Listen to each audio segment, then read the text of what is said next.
नाप्तंग तौसी थेंग खरे नाप्तंग तुमथोरे अयुक फजरगिदा airport चक्कनिमनि अदुना नाप्तंग पोथा जरूर पोथा भी मतुंगदा लाइफ सी पूरगा लाक्चरिमनि लाइफ सी यामना नुंगाई अइना तौरगनबु नत्तबु ओइबा अदुगा मीना तौरगनबु अयाबा खंगिब्राने अदुने हजिकि लानसे अमेरिका ना हजि अल जजीरादा रिपोर्ट हम थोगले सिनबु United State President Donald Trump ना हजि अथुबदा स्ट्रेट ऑफ हॉर्मुज से मखोइना कंट्रोल तौरनी सिनी अदुगा असिगी रक्षा की दमकता अमेरिका से पैसा याम फंगबगी वाने को हाइरिसे डोनाल्ड ट्रम्प से रक्षा तौबैदमक्ता हिफाजत तौबैदमक्ता सिक्योरिटी पीबैदमक्ता मखोइना स्ट्रेट ऑफ हॉर्मुज से कंट्रोल तौरगा पैसा यामना फंगबा अदुनी माना हारिसे ईरान नाक्ता टोल टैक्स लौगे सो हाइदबा सिक्योरिटी की मतंग हारेगनबु आ लौबे यारो है न लान तौबा पूरा फिवम हम चादे मिडिल ईस्ट से फिवम हम चादे हंदक तौर इसे ईरान तनत्ते हाय ब्रो मैम कम तौंद्रेगे नुआइनरी ब्रो लाइव असी यंगबीरिबा इचना पुनमक शेयर तौथुकिरमु माद्रेदी सब्सक्राइब माद्रेदी लाइक कमेंट असी कौबिरमुनु करिगिनो चाद्री सईदुर रहमान चाद्री पाव याम नुंगाई पाव याम सांगनी तलतला हाइजरके मखा ताबा दुम पाव तथजरके मिसी लाखनि खिजन वारी अदुम तौन खिजे खोय अयुक पुंग तरुकता लैंडिंग नि लंदन दगी लाइव नि मसानिपा कपिल की मसानिपा अयुक पुंग तरुकता लैंडिंग नि अदो तुम गुजु याय ना हजिक नोंथिल नुमदांग से तुम मरोइगे अदुगे साइ पुंग अहुमदा ड्यूटी दे लागले अदुगा तुम गिम हाय ब्रो नहीं दे कमेंट में हमतंग येंगिसे कमेंट सी मयामना करी करिनो खंगनिंगिसे सोंगी मतंग द करी पावनो तानिंगिसे अदुम हाइबिरकलोको अदुम इसु मखा ताबु पावगलोगे अदुम हाइजरके पावनो एनसी ब्रो इसु चाद्री okay bro hi चाद्री MD Mohammad Mohsin चाद्री चाक चाद्री चाक सी ngasi मोहगी खपसा है करे है अदु पुदन लागले अदु इंचार्ज निको लानसी यंगु नॉर्मल लाइफ नि ngasi की नॉर्मल यामना तब ने तौगदर ngasi की लाइफ से अइना मयाम दसो हाई खिब लेबनि ममांगदा लानसी सोइदमकी अमेरिका की तरफ तगी इजराइल की तरफ तगी यामना चाउना ईरान की मथकता मखोय की टारगेट से लोक तौखरबनि मखोय हॉर्मुज बननी हो जी ईरान की तरफ तक बननी है तो डोनाल्ड ट्रम्प की तरफ तक हागली हाइरे को अइना ममांग दसो हाई खिबले बिनी चार ब्रो पाव ड्रिंक हलवार मारे करिनो आई लाइव से तल्लु रहे ताऊ मैं लाइव तल्लु रहे पीस भी ओपन चार ब्रो पाव नुआ हेलो हर मारे एम के फरज भाई की से पाव नुआ दौरिम नि आई टू वाइसु 115 पीस बी ओपन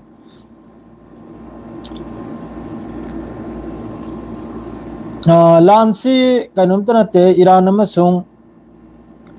हॉर्मुज सी करी ओइ खरब्रो जुम्मा खान स्ट्रेट ऑफ हॉर्मुज सी हमको बंद तौजल खरा स्ट्रेट ऑफ हॉर्मुज सी यामना इंपोर्टेंट होइबा लंबी निको अखोय एशिया की सोइना लोइमक की होइना गल्फ की होइना माद्रेदी यूरोप की होइना एशिया की होइना लोइमक की इंपोर्टेंट स्ट्रेट ऑफ हॉर्मुज से असी हजिक टोटली ईरान की तरफ तै बनने डोनाल्ड ट्रम्प ना हाइरी स्ट्रेट ऑफ हॉर्मुज ओपन ने हैना अदुगा अमका ngasi gi magi fox tv da interview da hairi sinabu donald trump na ngasi numdang chu yamna sathina aigi comment do una nasri do sarokani ko nangi comment krai udai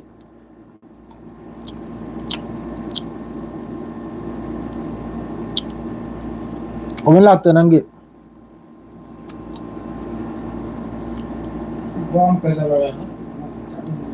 comment lakte yahya yahom sahir mare 9275 comment lakte @gmail.com lakte na ki comment kari nongde ai comment du una hai do dune adu si youtube ni ko sida di langbang to biganu sengnai bibda sida di sina bagi chance lai sida langbang to mi dri sina bagi chance lai aba sida o jaguru halamal doine yeng ni sida na facebook ta to nung ba to be ai sida to ro si abu zara jor hai sahid hai lam gi thong si amaka comment sin aptang thing asi ko ai khoi gi luxury suni kangu do makhoi sing do kam to ri ge hai banida luxury ma khaidri luxury tawdun lai dona luxury ma khaidri luxury tawri adu pau si aham bagi mate ma hairam ge taro du wari maksan chaba Iran na khani mamang da press tv de su phong khib lai ni Strait of Hormuz ki control chi Iran na thado oro ya makoi na control taw dorum na Iran na ai krem hauji Iran gi air gc Iran gi navy gi taraf ta gi lauthora kharam ni Strait of Hormuz ta ban nya any jahaz cargo वगैरह ship वगैरह oil tanker वगैरह gas की वगैरह totally close ना है जब तक Iran की तरफ तक की मथंग की नोटिस लाक्ट्री पावा असिदा हौजी डोनाल्ड ट्रम्प ना लौरांग मचादा Fox News ta interview da hari sinabu Strait of Hormuz si aina control tawrani sini aina control tawrani aduga asigi security gi damakta ngak selbagi damakta pet mathau ta na sini paisa mathau ta na sini aduga mana sigi security gi matang da paisa di lobu ya ba aduga Iran na security tax kumba khajik tang loga harib danabu lobu ya free de chala loi ba yang khro do di kamina pansi yang khro ba do di assalamu alaikum bro yaro de ba siyasu ni kare gi loire achum bada help ni mathang islam country loire ni Iran loire ga mathang loiram ni hojik amakka mathang gi second paw na bu Yaman Houthi amasung Saudi Arab hau khare Saudi Arab की तरफ तक सना की international airport ता air strike तो बुवानी हुती की लुसिंग में मखैना direct warning नि अदुगुंबा तौनखिबे agreement लोरी चाइदने चखराय अदुगुंबा agreement अम भाव लेत्र है सी हुती की अदो जो हुती की तरफ ते कापचल अनाबा आता आजाद नहीं नुंदा कापचल पे हुती की तरफ ते फिलिस्तीन तू हायर बकरा मादरे ड्रोन करा मोंगी ममांग दसु पेना खोंग खरमे काबक अमा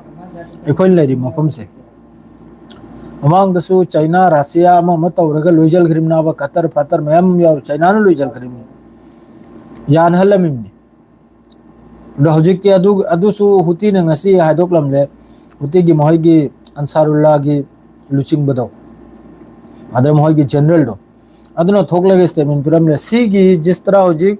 सना की एयरपोर्ट ता सऊदी अरब की जेट न स्ट्राइक तौग्रिजा असिगी यामना चाउना कीमत चुकाई बे मथौ ताने ना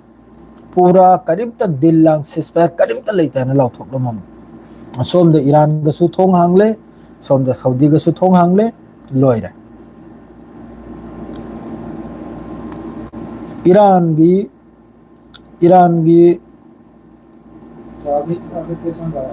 की मफम अहुम मरीदनी अमेरिका की तरफ तक स्ट्राइक तौखरी अयुक्ता बंदर अब्बास सिरिक जक्स कसम आइसलैंड असी मखैसिदा अमेरिका की तरफ तक अटैक तौखरी करिगिनो अटैक तौखरी से जहाज कर स्ट्रेट ऑफ हॉर्मुज ता लाकपा अदुदा ईरान की तरफ तक अटैक करिगी अटैक नो हाइबदा ईरान ना हाइरिसिनबु मान हाइब लंबी दे चत्ते सिनी जहाज मखै से मखोना हाइब इन दे सिनी अमेरिका न ताक लंबी दे चप्पा अदुना मरम मोरगा ईरान न अटैक तोबा अदुगी जवाब ता असल दा अदुगुम जहाज मखै दु अमेरिका न चढ़ल बनी नंगा इन हाइब लंबी से चलवा आइना करे अब ईरान द लान तोबगी थोंगम दे हाब मथौ ताइदना चलले अदुगी मतुंगदा ईरान ने अटैक तौर तौबु अदुसु आ ओमान की पोर्ट ओमान सागर दा ओमान की पोर्ट ओमान मयादा ईरान ने तौरसे अदुई मतुंगदा अमेरिका की तरफ तगी यामन साथीना हजिकी बंदर अब्बास माद्रेदी याम साथीने यामन चावननी तौरसे मचा मसु नते थोलक्तरिमनि मनुंगदगी एनी कंट्री की लान तौनबगी मतमदा कयाम सोए कयाम सोक्ते सी हाइदाब हाइबहंदा हाइदोकना दाब कयाम सीरिमनो कयाम तोरिमना इदो अखोइना अदुम उरिमनाब खंगिमनाब लोइमकसु खंगदरनि सोक्लंगनी हैना अदुदुक चौबो एक्सप्लोसिव अदुदुक चौबो एयर स्ट्राइक मफम अहुम मरीदगिनी ड्रोन अदरदी एयर स्ट्राइक माद्रे सोमद नेवी की तरफ तगिसु स्ट्राइक इसिंग की तरफ तगिसु माइटे मरीदगिनी ईरान दा कापचल खरेदो लेपते ईरान की तरफ तगी बहरेन कुवैत ओमान जॉर्डन असिदा जॉर्डन की मखोई की पेट्रियट सिस्टम माद्रे मोहई की एयर बेस तुदा लैरिबा हैंगर ड्रोन की ओइगेरा जेट की ओइगेरा अममा की ओइगेरा असिने चिंबा यामना साथीना मांगबगी बहरन ददे हजु फाउ चाकली बहरन ददे न पाउलोबो कांदा हजु फाउ चाकली ईरान ने हिट तो मफमदो हजु फाउ चाकली असिदा ऑयल टैंकर क्या यावखरे ऑयल फैसिलिटी क्या यावखरे ईरान के तेक्तरा सोक्ता आइबियारा अखोय मनाक्सिदनी पाइजल की खोचल की उयाबो अखोय मनाक्सिदना बहरन कदम तरा लांथोकपगा अदुम बहरन ना समंदर दुगी हेवांग बदुदना सुक्ता पिकपना आयदा मचेदम द लेतुम हम लंगता लेतुम काबक चावम लंगदी उयाबो इलंग नंग मया मचा मैना हाइना समंदर मया द लेबा बहरन द याम कन्न पाइजल खरे खोंजल खराइना अदु ईरान की अटैक मखैदुसु लोइना मफम दा तारिम ईरान की अटैक दुसु नुकसान बस ईरान खत्तगी नत्ते कैनोंगी सुनी अमेरिका की बेस मखैसी याम साथी नुकसान है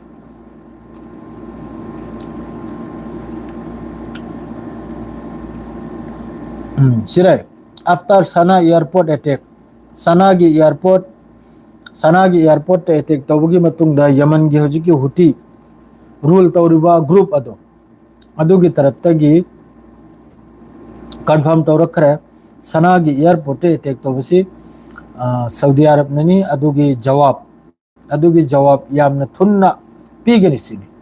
अदरदी इजराइल की तरफ तगी मक्का फिलिस्तीनियन इन गाजा सिटी दा हजिकसु इजराइल की तरफ तगी फिलिस्तीन गाजा दा एयर स्ट्राइक तौरी सिसु वफा न्यूज एजेंसी की तरफ तगी फोंदोरेमनिको असिदसु अंगांगनी सहित ओइग्रिजे अल सिफा हॉस्पिटल दा इजराइल की स्ट्राइक तने इजराइल की फोर्स की तरफ तगी गाजा सिटी दा अंगांग उंतोक पिखरब मक्का सोमनबु इजराइल की तरफ तगी अखोई की आर्टिलरी सेलिंग तौरगा टारगेट तौबा साउथ लेबनान दा विलेज मखैदा कराई दा नबतिया गवर्नमेंट असी मखैसिदा नेशनल न्यूज एजेंसी की तरफ तगी कफर सौबा विलेज साउथ लेबनान नबतिया कफर सौबा हरबा विलेज सिदा इजराइल की तरफ तगी मक्का अटैक तौबुआनी साउथ लेबनान दा असिदसु मियोय अमा सिब खोटपगी देखि सिदा यावदेको मखा ताबा अल जजीरा के ट्रम्प ना हारिसिनबु स्ट्रेट ऑफ हॉर्मुज से अमक ममांग की ब्लॉक तौबुदुम तौरेसिनी अदुगा फॉक्स न्यूज तनबु मान हारिसिनबु मखोइना कंट्रोल तौरने सिनी स्ट्रेट ऑफ हॉर्मुज से सी पारगने इना नोनिंग इसे स्ट्रेट ऑफ हॉर्मुज अमेरिका ने कंट्रोल तौदोरिबा खंगी ब्रानी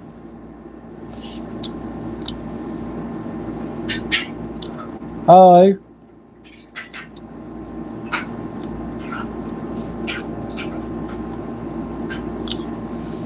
ब्रो अमेरिका ना तौनिंगबा तौबता तौरबसी मासिदा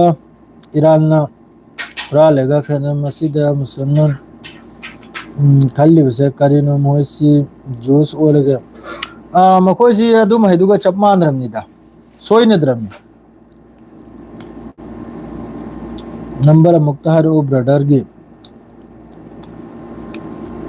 नंबर है मैसे फेसबुक तो लाई बनी ने हाय हाय गुलाब गई महंगी नंबर दो व्हाट्सएप लेरमी कनम फेसबुक लेरमी ब्रदर यारो अखोई सिद लेरिबा कंट्री मखैसी लोइना मचुम चाबतनी सेंगना हाइदा सुबे यार सुबे या भंदर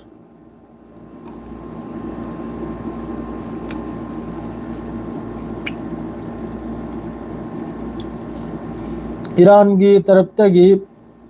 10,000 है ना डैमेज ओइग्रबा हाउसिंग यूनिट अदु अमक्का सेमगत सागत पगी वाने को अदो डी 10,000 और डी येंग्रो सोकते है कम हाइगनी ईरान से नुकसान हो जाए कम हाइगनी अदु अइना सिदा नुंगाइतबा पॉइंट खर लइए ईरान अमसुंग अमेरिका की लांसिदा ईरान गल्फ कंट्री मखैसिद अटैक तौरिसे असी आई तौहनिंगे हौजिक मतमदा तौहनिंगे हाइबदी आई डायरेक्ट इजराइल दे तौहनिंग ईरान अमेरिका ने अटैक तौरपै मतुंगदा गल्फ तौरगा अमेरिका ना दुयमना थमोय सोकलो याबो अनाब पोकलो याबो डायरेक्ट ईरान की मनुंग दे अटैक तौरपने महाक की नाजायज मचा की मफम से इजराइल हरिसे असिदे ईरान ने कापचल बोरे गदे अमेरिका सो अनाब पोकनन कल्ली करदे ईरान ने गल्फ कापचल ले कइनो मोय मसेन नि सिवा ओगरा सुन्नी ओगरा मोय मसेन ने लेथोक भी आइबा अदो असोमदा यहूदी मही की मथक कापचल बता रगदी हां हेडिंग नाब पोकलकनिरा सिने ना खल्ले सम अदो मखोय की लान की कोक से करीमोंग दो कुमद्रिम नो आई करीब द हजि भाव खंगद्रे को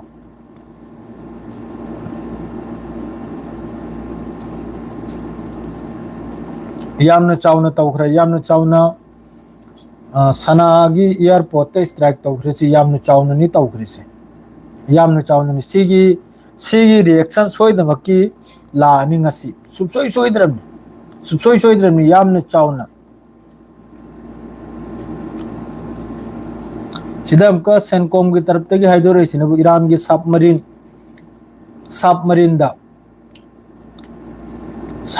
दा अमक्का अटैक तौबगी वानी हरिसे surface drone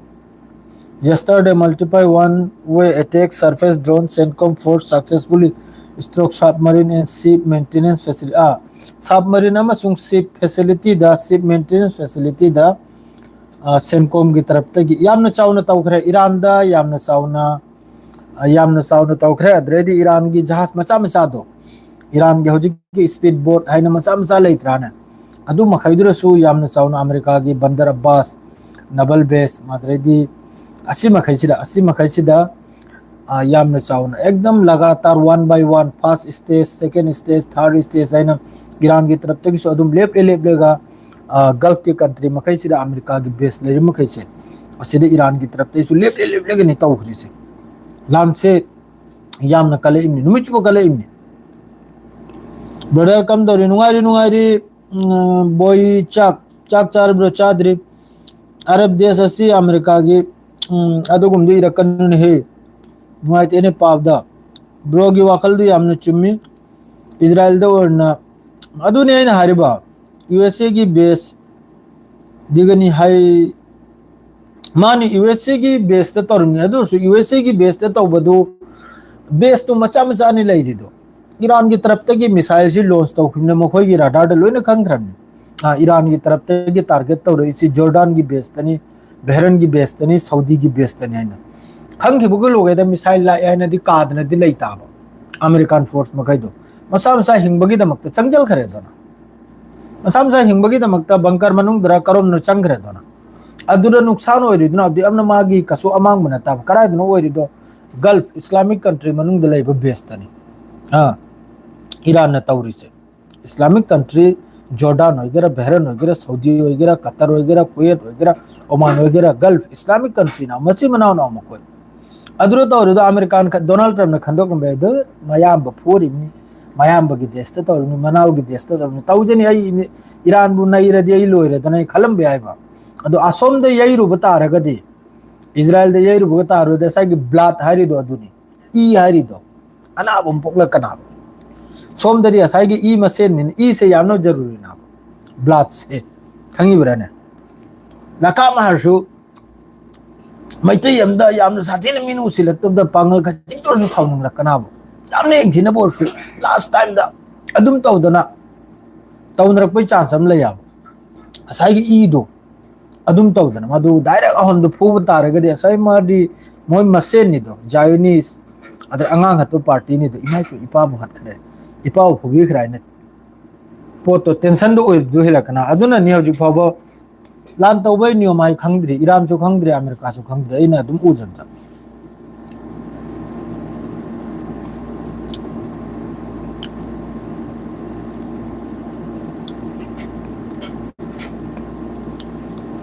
अदुई मतम दु यौरकदौर ने अदुई मतम दु यौरम नि हजु सोम ता हुंद्रे छि अदुई मतम दा हजु कसुयक न तबिदे यमन दे चंगेले ग स्ट्राइक तौरन अमन सना द कंट्रोल तौरे अमना अदन द कंट्रोल तौरे कंट्रोल दो तौन दन लयुदन शांति दे चौखत बदो अदो हजु चंगन न तौर यमन दा यमन की सना द हजु स्ट्राइक तौर बा हजु सना की तरफ तगी अखोय सोम दगरा नि माइके मेरे दिन कापचल थिन जलक कदौर से ममांग द सय खोय जियों कापचल लक्रम सना दगी हुती की तरफ तगी हजिकती ईरान नसु फुल सपोर्ट नि हुती आहे हुती की तरफ ते हजि निंथिन कापचल लो कम तौनी कसो तौनी गाय लेते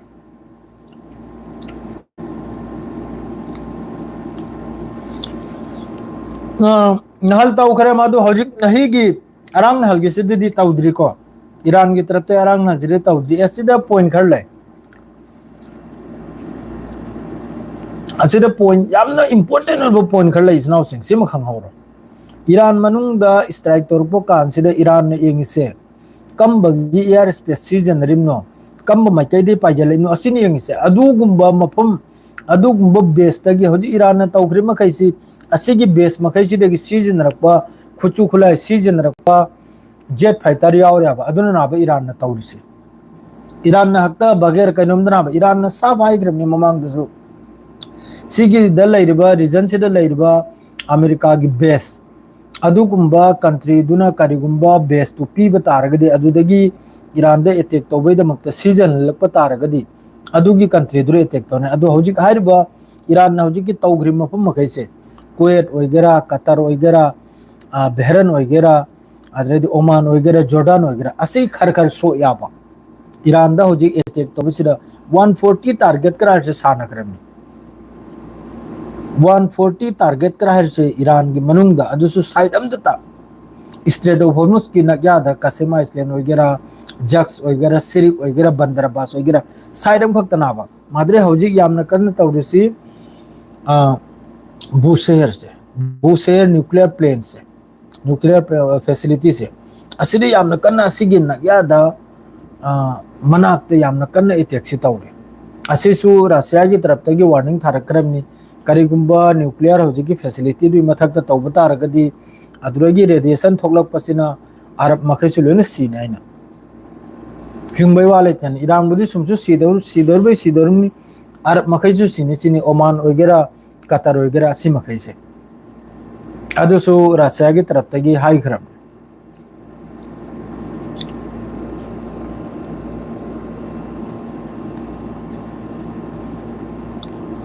ब्रदर चाक चाद्री युनमगी ओइना हौजिकती मोइदा अकनब जवाब सोइदना ईरान लेपलोय हाइखरे ईरान की डायरेक्ट मखोगी प्रेस टीवी दा फोंगदोर इमनि ईरान हौजु फाउ लेपलोयसिनि अमेरिका मादुगा हौजिक नसी अमक्का फॉक्स न्यूज दा डोनाल्ड ट्रम्प हरमी दुरुंगा सिन दांगसु यामना चाउना यामना हेवी ईरान के मथक्ते अटैक तौगनि सिनि ngasi दांगसु यामना चाउना अटैक तौगनि सिनि ईरान के मथक्ता अदुगा आईआरजीसी की तरफ तगी डोनाल्ड ट्रम्प बु सबक सिखाइखिनि अमेरिका बु सबक सिखाइगनि हाइगरे लेपलोय हौजिक लेपते नोंथिल दसु बहरन अमसुंग ओमान दा ईरान की तरफ तगी आइना मथंग ममांग की पाउदा हाफ खिमनि ड्रोन म पाइरेदो अखोय की फतलाव बिगुन दा आइना अदु बहरन दा तौरे बहरान अमसुंग ओमान दा स्ट्रेट ऑफ हॉर्मुज ने स्ट्रेट ऑफ हॉर्मुज सिदनी हौजी इचनाव में स्ट्रेट ऑफ हॉर्मुज सिदनी हौजी कनम पुनमक से लोना कनम पुनमक से स्ट्रेट ऑफ हॉर्मुज तने अतई द लान लेते लान लेते हौजी स्ट्रेट ऑफ हॉर्मुज की मतांग ने अदरे सोमना बोल मिकते ना इंपॉर्टेंट पावंगा इकोई की अरुणाचल प्रदेश से चाइना ना लौजन न लोय खरे चाइना ना बहुत लौजल खरे को सिदा रिपोर्ट हम लाई रिपोर्ट सिना मोय की चाइनीज पीएलए हाइब्रा अदुना पूरा अरुणाचल प्रदेश से पूरा लौजल खरे सिदा रिपोर्ट हाइबो मोय की ट्राइब की क्राइम ऐसा डॉक्यूमेंट दो इन मच्चे पूरा में डॉक्यूमेंट है मोय की ट्राइब कांगू हम को इंडिया की गवर्नमेंट द रिपोर्ट हम पीबनी ओइंग हाइबा पार्टनर हाइबा मरपन हाइबा तिंगदिंग तंकरा हाइब मफम से असी मखैसी फावबा इंडिया की हौजी के अरुणाचल प्रदेश की हौजी की मोय साइट विलेज मखै से असी मखैसिना हमेंग सेलबा माद्रेदी जड़ी बूटी थीबा असि लोइन चलमिसिने अदो हौजी की अदुरा पीएलए ना चाइनीज की PLA inside Indian territory at border area of Taksim Circle. The Chinese government is a very fast loina pura details te iram niko asida yum kai saba mogi headquarter mogi defense ki ama magi adumakpu ya koi ki India ki hojik ki laiba government sina hari sinabu na koi घुसा है ना कोई घुसेगा asini som the changjan na kam se kam 40-50 kilometre border दगी 40-50 kilometre चंगल क्रेचिनी अदो होजिक की मान सिदा पोट्रांग क्राहरी लेक आदरे सोमनबु तिंदिंग तंग माद्रेदी ओइंग माद्रेदी परनार मारपान असि लोनम होगी कनुम दुगी मोहोगी होजिक की विलेज तो विलेज मोहोगी एरिया तो अदुगी मिंगांग तनी को सिगी मिंग मखै से अदु चंगल खरा पीएलए ना पूरा मोगी सिरई ना वालफारी सोसाइटी ना वालफारी NAH ना वालफारी सोसाइटी NWS असी की तरफ तेगी टैक्सिंग अंडर सबनरेसी डिस्ट्रिक्ट अरुणाचल प्रदेश असी की तरफ तेगी फंगोरे पाउन द deputy commissioner upper Subansiri district Arunachal Pradesh असिदा मखोय ना जिकी चेसी कहता न यामना सांग्रमनि को जून की 26 तारीख ता जून की 26 2026 ते सबमिट तौखरिमनि सिगी मखोय रिपोर्ट से पीएलए ने चंगल लगे इंडिया की बॉर्डर मनुंग दे चंगल लगे युम के अदुगसु सरकार साइलेंट नि पिथोकलमने एखोय आसाम बुसु योंथोकलमनि खरनि मतुंग अरुणाचल योले दना आसाम योल गदौरिम